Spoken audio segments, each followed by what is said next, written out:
ஸ்ரீ குருப்பியோ நமக. ஷீரடி சாய்பாபா மகிமைகள் பாகம் 2. பூனை வடிவில் பாபா. ஷீரடியின் பக்கத்து கிராமத்தில் இருந்த ஒரு பக்தருக்கு வயிறு சம்பந்தமான பிரச்சனை இருந்தது. அவர் பாபாவின் தீவிரமான பக்தர். பாபாவை தரிசனம் செய்ய வந்தபோது தன் உடல் பிரச்சனை பற்றி அவர் முறையிட்டார். பாபா அந்த பக்தரையே உற்று பார்த்தார். உனக்கு ஜீரண தொந்தரவு இருக்கிறது, ஆனால் நீ புளித்த தயிரை மிகுந்த விருப்பமுடன் உட்கொள்கிறாய், சரிதானே என்று கேட்டார். ஆமாம் பாபா, இனி தயிரை நீ சாப்பிடாதே, உன் வயிற்று பிரச்சனை தானாக தீர்ந்துவிடும் என்று ஆசி வழங்கினார் பாபா. பக்தர் தலையாட்டியபடியே வீட்டுக்கு வந்து விட்டாலும் அவரால் தயிரை விட முடியவில்லை. சின்ன வயதிலிருந்தே அவருக்கு புளித்த தயிர் என்றால் உயிர். அதை எப்படி உடனே விட முடியும்? பக்தர் வீட்டில் எப்போதும் ஒரு குடம் நிறைய தயிர் இருக்கும். பாபாவே தயிரை விட்டுவிடு என்று சொல்லிவிட்டதால் அதை குறைக்க வேண்டும் என்று அவர் முடிவெடுத்தார். ஆனால் அவரால் முடியவில்லை. அன்றைய தினம் காலையில் அவர் சாப்பிட உட்கார்ந்த பொழுது தயிர் குடத்தை நோக்கி சென்றார். அப்போது ஒரு பூனை அந்த குடத்தில் இருந்த தயிரை குடித்து கொண்டிருந்ததை கண்டு அதிர்ச்சி அடைந்தார். பூனையை விரட்டிவிட்டார் என்றாலும் அது வாய் வைத்த தயிரை எப்படி பருக முடியும்? மனமே இல்லாமல் அதை கீழே கொட்டினார்.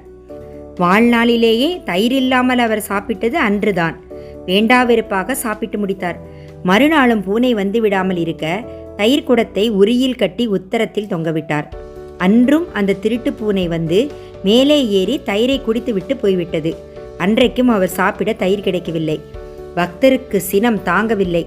அந்த பூனையை அடிக்காமல் விடுவதில்லை என்று கங்கணம் கட்டிக்கொண்டு பெரிய தடியை கையில் எடுத்துக்கொண்டு கடும் கோபத்துடன் தயிர் குடத்தின் அருகிலேயே காவல் இருந்தார்.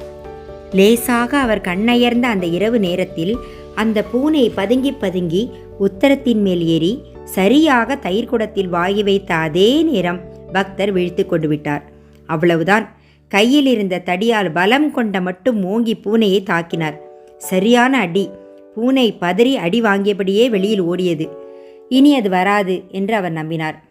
மறுநாள் காலை அந்த பக்தர் சாய்பாபாவை தரிசனம் செய்வதற்காக ஷீரடி மசூதிக்கு சென்றவர் அதிர்ந்து போனார். அங்கே அவர் கண்ட காட்சி, சாய்பாபா தோளில் யாரோ தடியால் அடித்தது போல பெரிய காயம். பாபாவுக்கு என்ன ஆயிற்றோ ஏதாயிற்றோ என்று பதறியபடியே அருகில் நெருங்கி காரணம் கேட்டார். பாபா மெல்ல அந்த பக்தரை பார்த்து முணுமுணுத்தார். அவர் சொன்னது இதுதான். புளித்த தயிரை சாப்பிடாதே என்றால் நீ கேட்கிறாயா? எப்படியாவது தயிரை சாப்பிட்டு உன் உடல் நலத்தை கெடுத்துக் கொள்கிறாய். அதை நீ சாப்பிடக்கூடாது என்று நான் வந்து தடுத்தால் தடியால் அடிக்கிறாய் என்று சொல்லிவிட்டு மெல்ல புன்னகைத்தார் பாபா. அவ்வளவுதான். அந்த பக்தர் நடுநடுங்கி விட்டார். பதறியபடியே சாய்பாபாவின் காலில் விழுந்து கதறினார். தன்னை மன்னித்து விடுமாறு கலங்கினார். பூனை வடிவில் தன்னை காப்பாற்ற வந்தவர் பாபாதான் என்பது தினமும் புளித்த தயிர் சாப்பிட்டு வளர்ந்த அவர் மரமண்டைக்கு அப்போதுதான் உரைத்தது. அதற்கு பிறகு அவர் வாழ்நாளில் தயிரையே தொடவில்லை என்பதையும் அவர் வயிற்று பிரச்சனை முழுவதுமாக குணமானது என்பதையும் நான் சொல்லித்தான் தெரிய வேண்டுமா என்ன? முஸ்லிம் பக்கீர். பாபாவின் இளமை காலம். குட்டி குழந்தைக்கு உடல் நலம் சீர்கெடவே பதறிப்போனார்கள் பெற்றோர்கள். குழந்தை ரொம்ப நாள் பெற்றோரிடம் இருக்க மாட்டான் என்று ஜோதிடர்கள் சொன்னார்களே, அப்படி ஏதாவது நடந்துவிடப் போகிறதா? தவித்தார்கள், தடுமாறினார்கள். அன்று இரவு இறைவன் ஹாரிசாடே லக்ஷ்மி இருவர்கள் கனவிலும் வந்தார். கடவுள் சொன்னது இதுதான்: கலங்காதீர்கள், எல்லாம் நன்மைக்கே. முந்தைய பிறவியில் கபீராக பிறந்து ராமபக்தியை பரப்பியது இந்த குழந்தைதான். இந்த பிறவியில் இதன் பணிகள் ஆரம்பித்துவிட்டன. நாளை காலை ஒரு பக்கீர் பரதேசி இங்கு வருவார். அவரிடம் உங்கள் குழந்தையை ஒப்படைத்து விடுங்கள். உலகமே வணங்கும் ஒரு மகானை குழந்தையாக பெற்ற நீங்கள் பாக்கியசாலிகள். உங்களுக்கு என்னோட ஆசீர்வாதங்கள் என்று கூறி கடவுள் மறைந்தார். கனவு முடிந்தது. பதறி எழுந்தனர் பெற்றோர். இருவருக்கும் ஒரே கனவு ஒரே நேரத்தில் வந்தது கண்டு மெய் சிலிர்த்து போனார்கள். குழந்தை அவர்களை பார்த்து புன்முறுவல் பூத்தது. மறுநாள் காலை லுங்கி கட்டிய ஒரு முஸ்லீம் பக்கீர் அந்த வீட்டின் வாசலின் முன் வந்து நின்றார். இறைவன் இட்ட கட்டளைப்படி நான் இங்கே வந்துள்ளேன் என்றார் அந்த பக்கீர். ஹாரிசாடேயும் லக்ஷ்மியும் அவரை வரவேற்றார்கள். தங்களுக்கும் அதே கனவு வந்ததை சொன்னார்கள். உடல்நலம் குன்றி அத்தனை நாளும் அவஸ்தைப்பட்டு கொண்டிருந்த அந்த குழந்தை பக்கீரை பார்த்ததும் பெரிதாக சிரித்தது. அந்த வினாடியே அது முற்றிலும் குணமடைந்ததைப் போல உற்சாகமாக மாறியது. ஆவலாய் அந்த பெரியவரிடம் தாவியது. ஆண்டவன் கட்டளைப்படி இந்த குழந்தையை நான் எடுத்து செல்கிறேன். நானும் குழந்தை இல்லாதவன்தான். நீங்கள் பெற்ற இந்த குழந்தையை வளர்க்கும் பாக்கியம் எனக்கு கிடைத்திருக்கிறது. வீட்டில் என் மனைவி இந்த குழந்தையின் வருகைக்காக காத்திருக்கிறாள். நீங்கள் கவலைப்படாதீர்கள். கனிவுடன் கூறினார் அந்த பக்கீர். ஹாரிசாடே மனதை கல்லாக்கி கொண்டார். ஆனால் பெற்ற தாய் லக்ஷ்மியால் அது முடியுமா? கதறினாள், தயங்கினாள். ஆனால் எல்லாம் கடவுளின் விருப்பமாயிற்றே, என்ன செய்வது?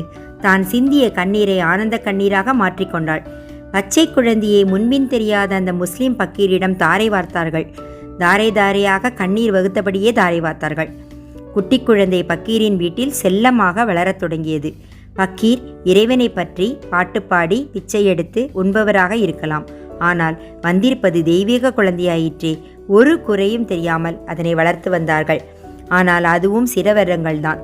ஆம், குழந்தை நடக்கத் துவங்கும் பருவத்தில் வளர்ப்பு தந்தையான பக்கீருக்கு உடல்நலம் கெட்டுப்போனது. தாம் பிழைக்க மாட்டோம் என்று அவர் நம்பினார். படுத்த படுக்கையாக ஆனார். ஒரு நாள் தன் மனைவியை அழைத்தார். இந்த குழந்தை நம்முடன் இருக்கும் நேரம் முடிந்துவிட்டது. இது இனிமேல் வேறொரு இடத்தில் வளரும் என்றவர் சொல்ல ஆரம்பித்தார். இந்த ஊரிலிருந்து 8 மைல் தொலைவில் சேலு என்று ஒரு நகரம் இருக்கிறது. அந்த ஊரில் கோபால்ராவ் தேஷ்முக் வெங்குசா என்ற ஒரு ஜமீன்தார் இருக்கிறார். அவரிடம் சென்று இந்த குழந்தையை கொடுத்துவிடு. நடந்த எல்லாவற்றையும் சொல்லிவிடு. அவர் இதை வளர்க்கும் பொறுப்பை ஏற்றுக்கொள்வார் என்று சொன்னபடியே சின்ன குழந்தையை பார்த்தார் பக்கீர். குழந்தை அவரை பார்த்து பூவாய் சிரித்தது. அந்த சிரிப்பில் தன்னை மறந்தவாறே இறைவனடி அடைந்தார் பக்கீர். பூஜை புனஸ்காரங்களில் சிறந்த இந்துவின் வயிற்றில் பிறந்து 5 வேளை தொழுகை புரியும் சிறந்த முஸ்லிம் பக்கீரால் வளர்க்கப்பட்ட அந்த சிறுவன் இப்போது வெங்குசா ஜமீன்தாரை நோக்கி பயணப்பட போகிறான். யார் அந்த வெங்குசா? அவருக்கு என்ன சிறப்பு? குழந்தை அவரிடமாவது தொடர்ந்து இருப்பானா இல்லையா? பொறுத்திருந்து பார்க்கலாம். 2ஆம் பாகம் முற்றும், 3ஆம் பாகம் தொடரும். நன்றி.